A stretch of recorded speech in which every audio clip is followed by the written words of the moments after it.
first got elected, before I got sworn in, I was in Washington hiring staff, and my tractor trailer broadside of my wife and 3 kids shot me and killed my wife and killed my daughter. But my 2 sons survived and been hospitalized a long time and weren't expected anyway. But what happened was I had insurance. I had at least the peace of mind and the certainty that I'd be able to get to the good doctors.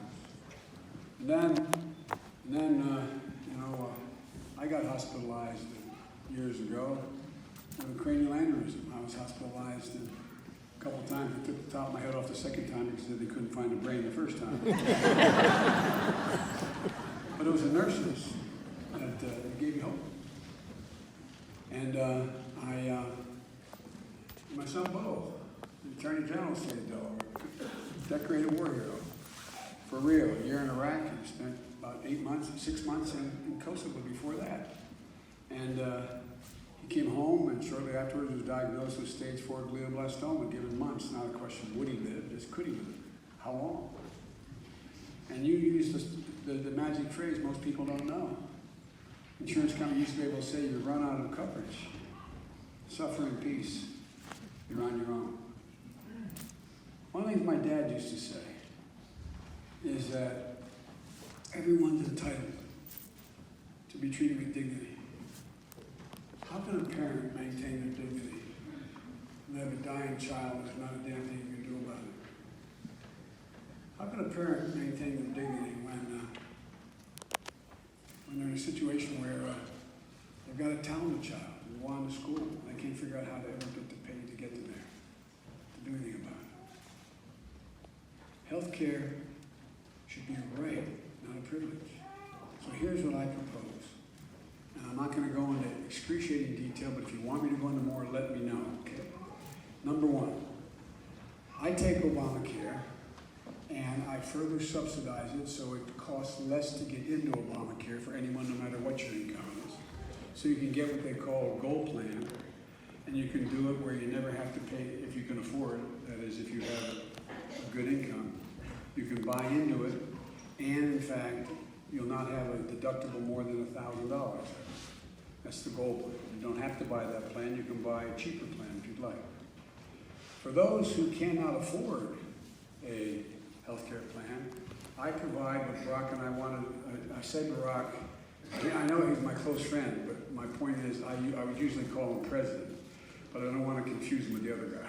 So that's what I'm saying, Barack. No, I mean it, so I don't want to get mixed up. And so we talked about the need to add what we call a public option, Mr. Mayor. That is, a public option provided Medicare, a Medicare-like option for people who, in fact, wanted to buy into a Medicare option, if they wanted to do it. And if they couldn't afford it, if they qualified for Medicaid, they'd automatically be enrolled in this Medicare option. But it's Medicare for those who want it, because we've got 160 million people nationwide who in fact like the health care plans they've negotiated, many of them with their unions and companies, that are very expansive plans that they like. And in fact, they gave up significant salary concessions in order to get that coverage. And you shouldn't have to give it up if you want to keep it. Like Medicare for All, you must, as a matter of law, you cannot have any private insurance. You have to give it up. 160 million people like their plans, but they come along and say, well, you know, Barack promised you could keep your doctor, it turned out not to be right. This is, you can keep your plan as long as your company has the plan. They can turn around and say, we're not going to do it anymore. Then you're able to buy into the Obamacare that would become Obama-Biden plan, become the Biden plan, that relates to having this public option. And my plan, I don't want to kid you, because your state's like mine. What's it cost? It costs a lot of money. It costs about $750 billion over 10 years. But it doesn't cost $30 trillion over 10 years. And it leaves you with the option of keeping what you have if you want it, or buying in if you don't want it. If you can't afford to buy in, you get it for free. You get it for free. That's the additional subsidy. Now, everybody in my state, like yours, if I'm not mistaken, unless God bless Warren Rudman's memory, unless you all have changed your notions of, I know he's a Republican, how do you pay for it? I lay out in detail how I pay for the plan and everything else I call for. And we ought to be able to get you these charts. And these are the tax increases for the very, very wealthy, because we now have $1.8 trillion, $900 billion additional deficit because of the tax proposals that the president put forward, Trump, that overwhelmingly takes care of the top 1/10 of 1% of the American people. For example, what I do is I take capital gains and I treat them as ordinary income, not on your selling your home, but capital gains from clipping coupons on the street. Nothing wrong with that. You want to do that? But if you're in a 39 point, and I raise the tax bracket back up to 39.6 for the wealthiest, and if you're in that tax bracket, you pay 39.6 on the capital gain instead of paying 20%. That alone would raise $800 billion. That one thing. I raise the corporate tax rate. I come from a corporate state of America. More corporations are incorporated in my state than about the rest of the world. But not a joke. It's gigantic. Well, guess what? Barack and I thought that the corporate tax rate should be lowered from 38 to 28%, but not to 20%, and in fact, only paying 13%. So if you take it back up to 28%, which is a rational position, that raises about $720 billion. I'm not going to go through it all. And ending the fossil fuel production tax break, that raises about $25 billion right off the bat. There's a whole range of things. So I pay for everything I call for. Everything I call for. And it still will reduce the deficit in the process. Reduce the deficit in the process, because you don't need all this money to pay for the things I call for in healthcare, education, etc. So that's probably more than you wanted to know. There's a lot more to say, but you should not have to worry if you have, for example, when Gail introduced me, let me say it another way.